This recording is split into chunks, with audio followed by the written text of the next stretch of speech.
Yan, isang mapagpalang araw na naman po sa ating lahat, mga kalingap, mga kabisnes.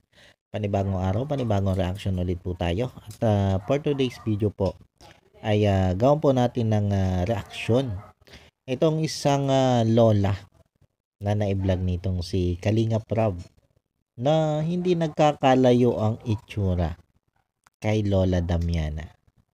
At yun, bago po natin umpisahan itong ating gagawin reaction video patungkol nga po dito sa isang lola na nai-vlog nito si Kalinga Prab ay syempre ang lagi po natin paalala, wag lang po nating kakalimutan patuloy na suportahan ang ama ng Kalingap na si Kuya Bal Santos Matubang. Ganon din po itong si Kalinga Prab at syempre ganon din si Ate Edna Vlog, ang may bahay ni Kuya Bal Santos Matubang. At gano'n na rin po ang may bahay ni Kalinga Prab na si Ma'am Jack Tapia Matubang. Suportahan din po natin yan, mga Kalingap, mga kabisnes. At syempre gano'n din po ang lahat ng Kalingap partners at lahat ng Kalingap reactors. At mga Kalingap, mga kabisnes, isama na rin po natin sa ating patuloy na susuportahan Kabisnes Official, Papa Dins TV at Kabisnes Family. Yun, tuloy na po tayo dito sa ating gagawing reaction video. Patungkol nga po dito sa si Lola na napakalaki ng kawig dito kay Lola Damiana. Alam niyo po, mga kalingap, mga kabisnes, unang makita ko pa lang itong si Lola. Talagang ang unang-una ko talagang naalala dito ay si Lola Damiana. Kaya lang kung sa attitude, medyo ika nga ay mabait ang pakikipag-usap nitong si Lola Gloria. Kumpara nga doon kay Lola Damiana.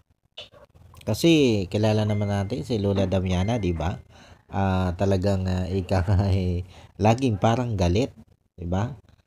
Ito si Lola Gloria ay napakalambing ng pakikipag-usap nito kay Kalinga Prab.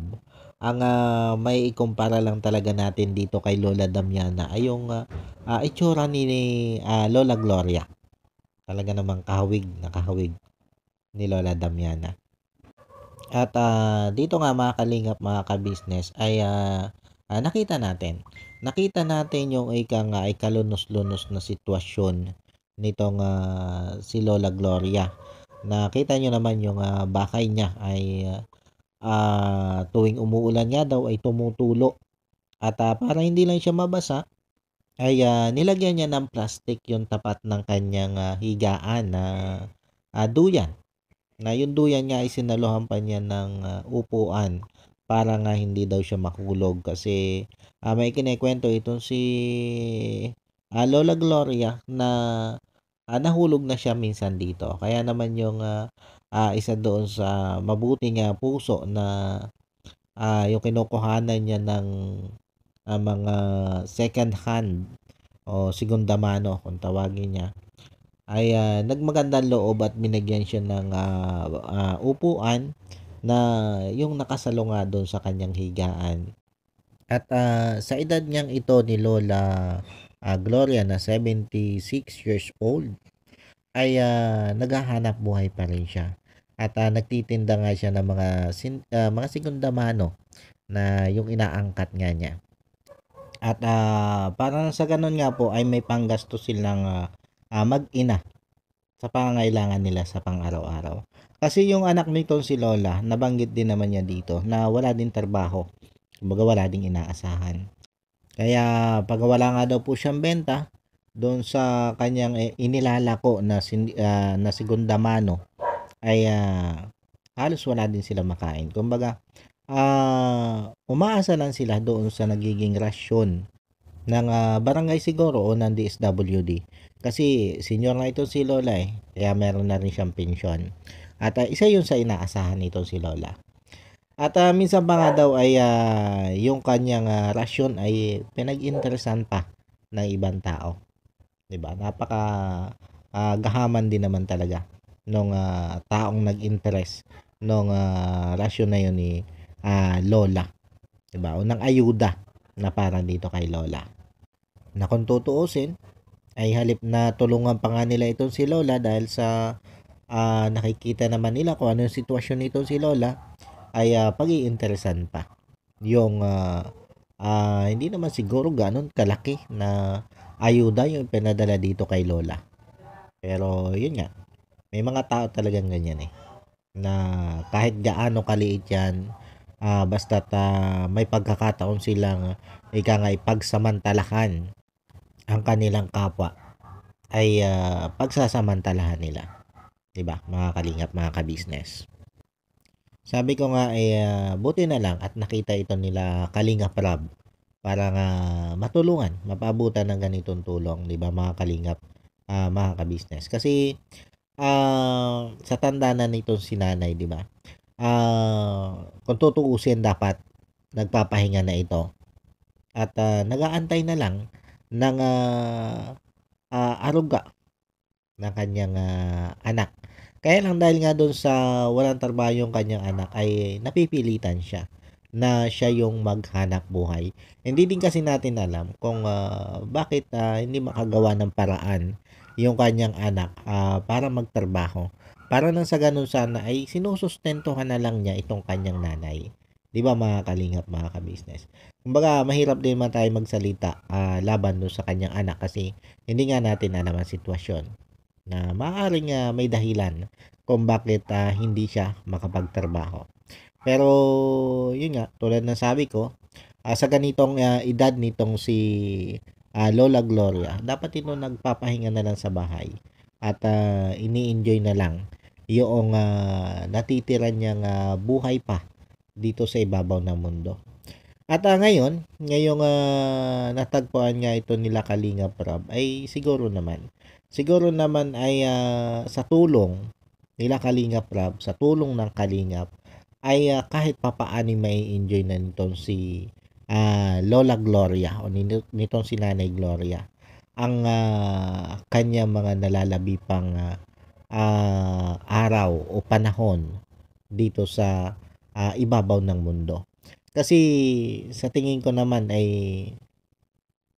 ah tutulungan ito nila Kalingap Rob ng sa abot ng kanilang makakaya. At malamang sa malamang, dahil nakita naman natin kung anong itsura ng bahay nitong si Lola Gloria, ay isa ito sa ipa-priority ni Kalingap Rob para mapatayuan ng bahay. Yan naman yung nakikinikinita natin dito.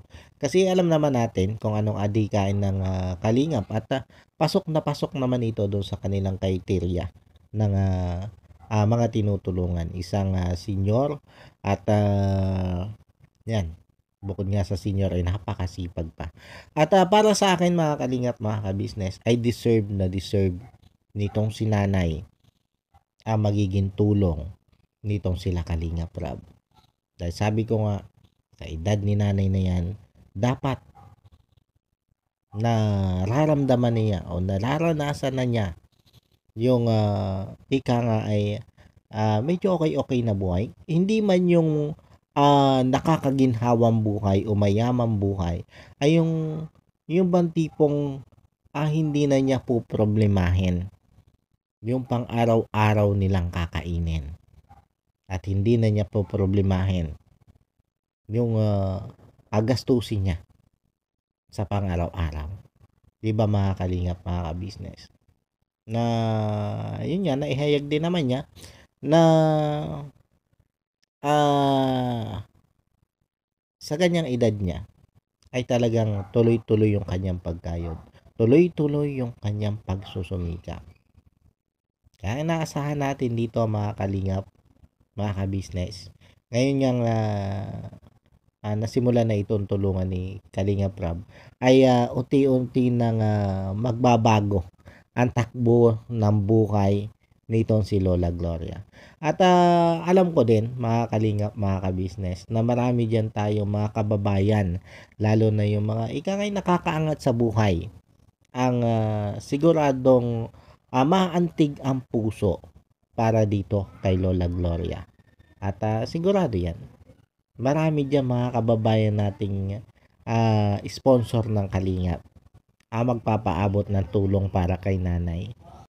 Kasi marami tayong ganyan mga kababayan na nag-sponsor nga sa Kalingap na talagang handang tumulong lalo sa mga katulad nitong si nanay. Kasi kung mapapansin natin, yung mga beneficiary ni Kalingap Rab na hindi naman ganito katatanda, di ba? Pero nagagawa nilang paabutan ng tulong. Eh ito pa ba naman si nanay? Ito pa ba naman si Lola Gloria ang hindi nila mapaabutan ng tulong, di ba? Kaya inaasahan natin na sa pamamagitan nga nito si Kalingap Rab at ng mga sponsor ng Kalingap ay unti-unting mababago ang buhay nitong si Nanay Gloria o nitong si Lola Gloria. Di ba mga Kalingap, mga kabisnes? At yan yung ating aabangan. Aabangan natin kung papaano nga ba mababago ang buhay nitong si Nanay Gloria o ni Lola Gloria sa pamamagitan ng tulong ng Kalingap. At yung paano po mga Kalingap, mga kabisnes, siguro hanggang dito na lang muna po itong ating reaction video na ito. At sana po ay nagustuhan nyo po ang aking reaction video na ito. At yun mga Kalingap, mga kabisnes, wag po tayo tuloy magtapos. Ay syempre, ang lagi po nating paalala na wag lang po nating kakalimutan patuloy na suportahan ang ama ng Kalingap na si Kuya Bal Santos Matubang. Ganon din po itong si Kalingap Rab at syempre ganon din si Ate Edna Vlog ang may bahay ni Kuya Bal Santos Matubang. Ganon na rin po ang may bahay ni Kalingap Rab na si Ma'am Jack Tapia Matubang. At syempre mga Kalingap, mga kabisnes, ganon din po ang lahat ng Kalingap Reactors at lahat ng Kalingap Partners. Suportahan lang po natin yan mga Kalingap, mga kabisnes. At syempre ganon din po ang Kabisnes Official, Papa Dins TV at Kabisnes Family. At ipaglalambing ko na rin po mga Kalingap, mga kabisnes, mga kapapi, ang mga kaibigan kong vlogger na syempre nangangarap din na kahit papaano tumaas ang kanilang YouTube channel. Yan, supportahan din po natin Erlinda Official Vlog, Blessful Balance, Pretty Minds 143, Nora Mix Vlog, Nana Channel TV, LBOFW Abu Dhabi, Best Friend Italy, Jewel Channel, Dindin Mix Vlog, at sino pa ba? Yeah, ang mga kagwang ni kabisnes. Hindi ko na isa-isahin ang mga kagwang ni kabisnes. At syempre, yung mga kasamahan kong reactor sa kabisnes. Nandiyan nga po si Taong Gala, Almina Mix Vlog, Annalisa Reality Vlog, Ma'am Fleurs Channel, Kalingap Turak. Yan, supportahan po natin yan mga Kalingap, mga kabisnes. At yun po, muli po ay maraming salamat po. God bless po sa inyo lahat.